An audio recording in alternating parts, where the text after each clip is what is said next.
Hello again, and thank you for everybody who's just now tuning on again. As we told you guys, this is another FCA service from Joe's house. And what I have for you guys is just a little devotional. So as I've been going throughout the week, people would talk to me like how I was going to handle dealing with Corona, and some of the people in my Bible study asked me how should we deal with this as Christians. I came up with a really simple short saying that carries out throughout all of this.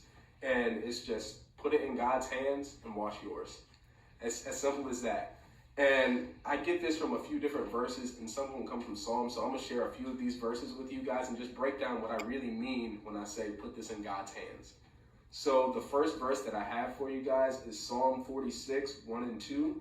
It says, God is our refuge and strength, a very present help in trouble. Therefore, we will not fear though the earth gives way, though the mountains be moved into the heart of the sea.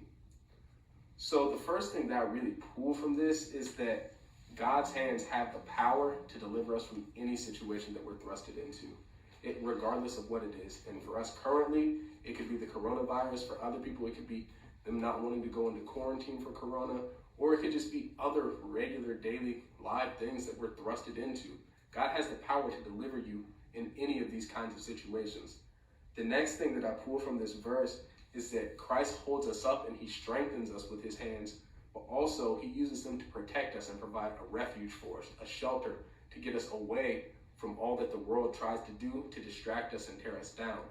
This verse tells us that we don't have to fear even if the earth is giving away, even if everything around us is crumbling. There's no reason for us to fear.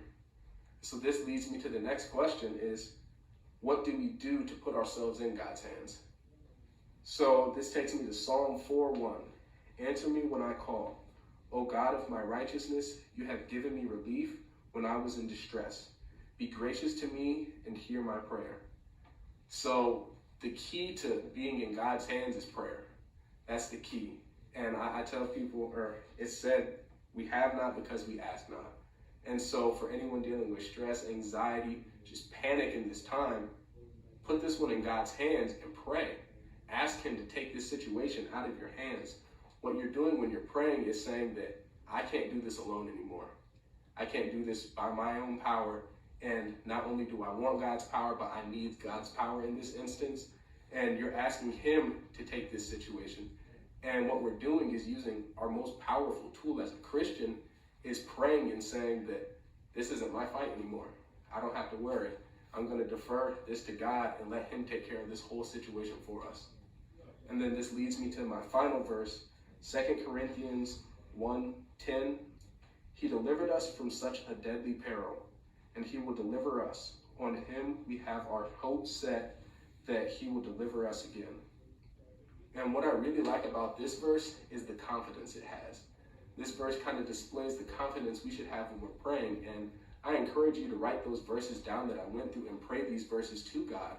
And what this verse is really speaking to me is that these are things he's already done before. He's shown throughout the Bible, not only has he cared for and delivered us out of situations, but I guarantee many of you can just testify from your own personal experience that he's been able to deliver you out of situations. So to think that God couldn't do it at this time would be foolish. We know he can deliver us, and when we pray, we should believe that he is delivering us from this. And when you do that, you have an instant reward from your prayer. You have this hope and this peace that he'll put upon your life before you even see anything change physically. You'll have this peace in your life that God is working in you. So I'll leave you again with the simple quote that I have. Put this one in God's hands and wash your hands. And I'll turn it back over to Rachel Miller for another worship song.